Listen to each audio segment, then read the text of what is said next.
everybody. My name is James. I'm the youth pastor here at Eastside Baptist Church, and welcome to our first youth roundtable. I'm joined today by our youth associate Sam. We are glad that you are checking us out on YouTube and on Rumble. With that, how's it going, Sam? So we've come together to get a couple of our youth here to talk about some of the questions that they've had that we just haven't been able to answer in the course of our curriculum. And that being said, we just have to come together and make it work. Okay? Perfect. So with that, we are going to turn it over to a couple of our youth and let's get it going. Hey, I'm Abby, I'm 14, and I have a question. So, in a day to day function, how does Christianity compare to other Christ or other centered based religions? And are there any denominations that are more like laid back or more strict in their rules of their day to day life? Yeah, so if this is a Baptist church, Southern Baptist specifically. There is a Northern Baptist variant, and there's I think a Western Baptist as well. You got all these, if you can see on my screen, you got like World Evangelicals, you got Communion of Protestants, Anglicans, Lutherans, so on and so forth.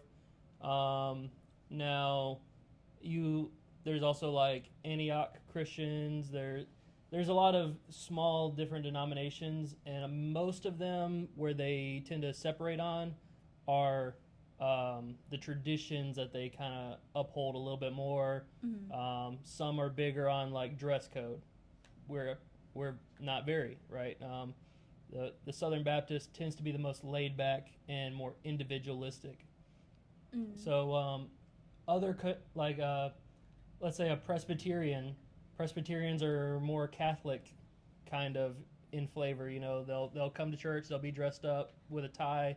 You know, women tend to wear either like dresses or maybe pantsuits, things like that. And then all of these that I just mentioned, they're called Protestants. So these are from the line of historical event called the Protestant Reformation, where they're saying the mother church, the Catholic Church, specifically the Roman Catholic Church, is going a little too heavy on a bunch of different traditions that they're claiming are infallible. They're claiming that certain tithes and practices should be upheld. And then we're questioning, hey, is this actually based in the book or is this based on our traditions? And the Catholic said, well, we don't want to play with you anymore, pretty much. So that debate is called Sola Scriptura or Prima Scriptura, right? Prima Scriptura means basically book plus tradition. Sola Scriptura, what Protestants tend to uphold, is the book alone is the infallible text. And so that's where you get kind of that split right there. Hello, my name is Itzel, and I'm 12 years old, and my question is, for every religion that believes in Jesus, do they have the same story about the cross, or are there different variations? And that's a great question. So every religion that's out there has a Christ-like head figure.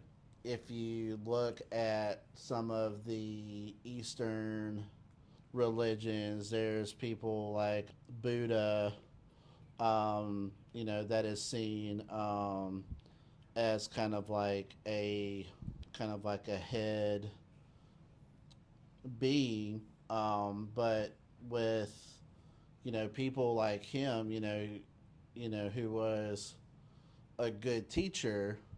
There's lots of other religions out there that have lots of good teachers, but there's only one that has a true savior. There's only one that has a clear path for freedom of sin, and that only comes through Jesus. And like, Jesus even says it himself that I am the way, the truth, and the life.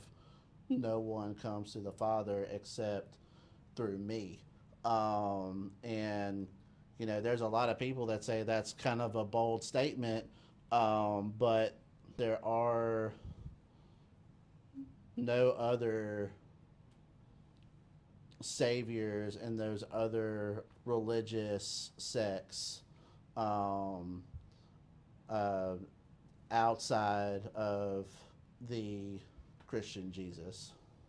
So you have three different main religions that uphold Christ in a reverential stance, right? So you have the temple Jews, not necessarily rabbinic Jews, and there's a difference.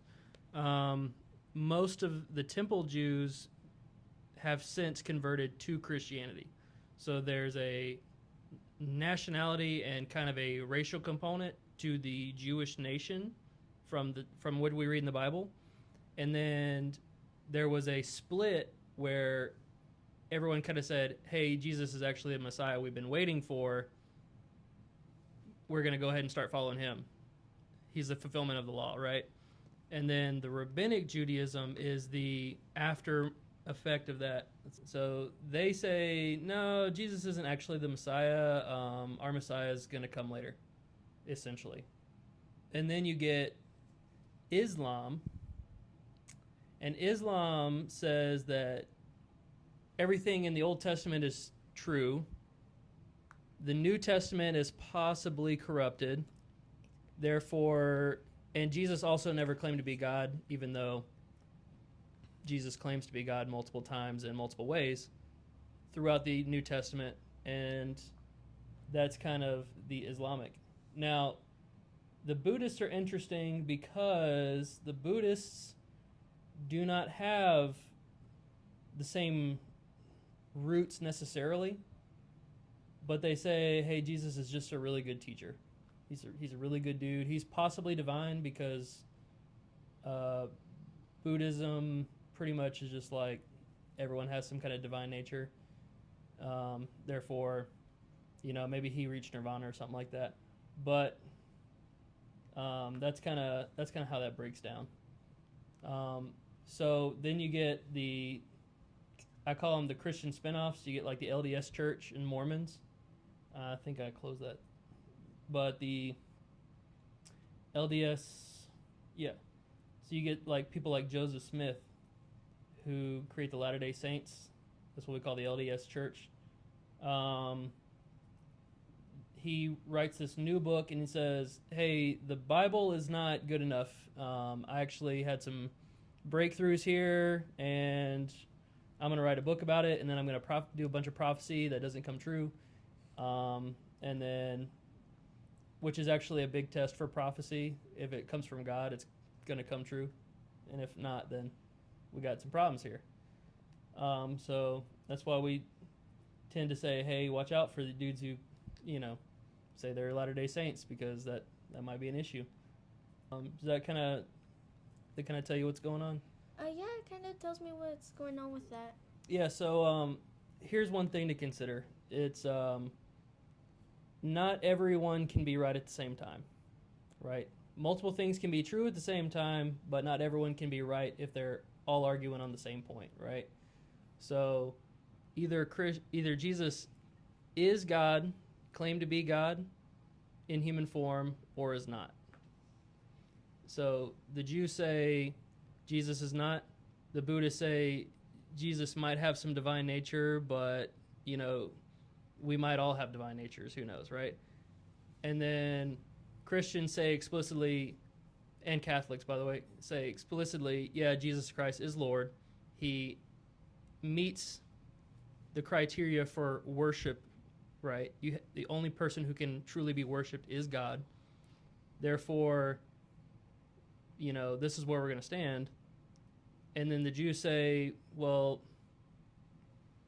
there's a couple different ways I've heard it. It's either the Messiah is not truly the Son of God, or he is, but he just hasn't occurred yet. So we know Jesus is a real person. We know he lived and died on the cross. We know all that. The Jews just sidestep around that and say, maybe not. Maybe that's how you see it, but that's not how we see it. So the question is, who's right? Because we're all arguing on the same grounds. Not everyone can be right. All right, so with different religions, what we have is there's certain things you want to look for in historical records, whether or not you want to know is true or not. Whether you want to know the Declaration of Independence is true or the Constitution. You're looking at historical records. You're looking at eyewitness accounts. You're looking at historical consistency. So with Buddha, we have some of that. With Hinduism, you have Shiva, which is a blue lady with 6 arms or whatever. So with Jesus, we have all historical consistency. We have multiple sources that say he existed. So this is not just from the Bible. This is from other sources that were outside of the Bible, that were enemies of people that did not believe in Christianity and were against Christianity, actually say that Jesus Christ actually existed. So we have that, and we have eyewitness accounts. So as with any historical record, just to know something is true, you have historical accounts that prove that Jesus Christ did exist, eyewitness accounts, and then you even have eyewitness accounts of the resurrection. So all this is documented in the Bible and in other books and in other historical records. So that's pretty much all I wanted to say with that. So this is where Jesus is set aside from many other religions and teachings. So. All right. Basil, you got a question? Hi, my name is Basil, and this is Jocelyn. This is kind of like both our questions. We're both kind of wondering about this. But, like, we know in other religions, some have, like, an idol they worship or something like that. Where do those idols, like, come from or, like, kind of derive from?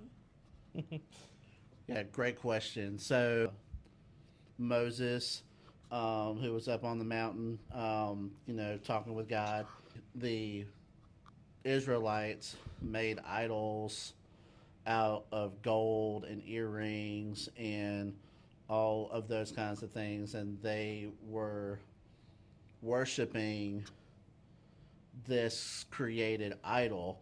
And basically, people want to worship things that they can see. They can't see God. They can't, talk to God like I'm talking to you. And not that idols can always talk back, but they can at least see it, feel it, touch it, and know that it's there. And they can't always do that, with God or with Jesus. So, people created idols to worship because people are created to worship something. For people in the modern world, people worship their cell phones. They worship their popularity status. They worship, like anything else along those things.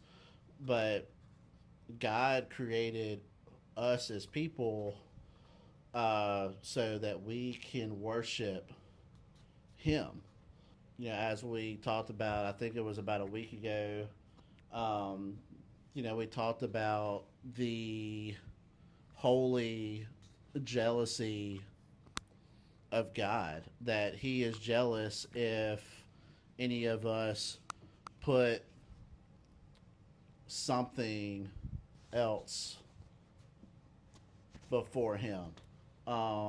So to kind of answer your question, where do idols come from? Idols come from our own mind, from our own creation, where God, the Creator, wants His created people to worship Him. It would be basically the created worshiping something that they created rather than the created worshiping the creator, if that kind of makes sense. The Israelites historically had a really big problem with worshiping idols. Now, you have to think in the old times that idol worship is pretty much the regular. They had gods for just about everything. They had gods for the rain, gods for the sun, gods for the tide in the ocean, gods for the wind, and the interesting thing about all that is there is a spiritual component, right? There's a podcaster I was listening to recently. He said, "Hey, the devil's actually in the blessings business as well. He does things for his followers. Now you also get like the giant bull character Baal. We see a couple times in the Old Testament. You have to consider as well. It's a lot of this is really creating like James said, creating something that the creature can worship rather than the creature worshiping the creator. And the bad thing about this is when you basically put God in the background and then bring a new idol into play, you really don't know what's going to come out of that idol, what your movement therefore is going to be. That being said, does that kind of everyone here satisfied on? Yeah. Okay, cool. Awesome. Well, I think this was great. I can't wait to do this again.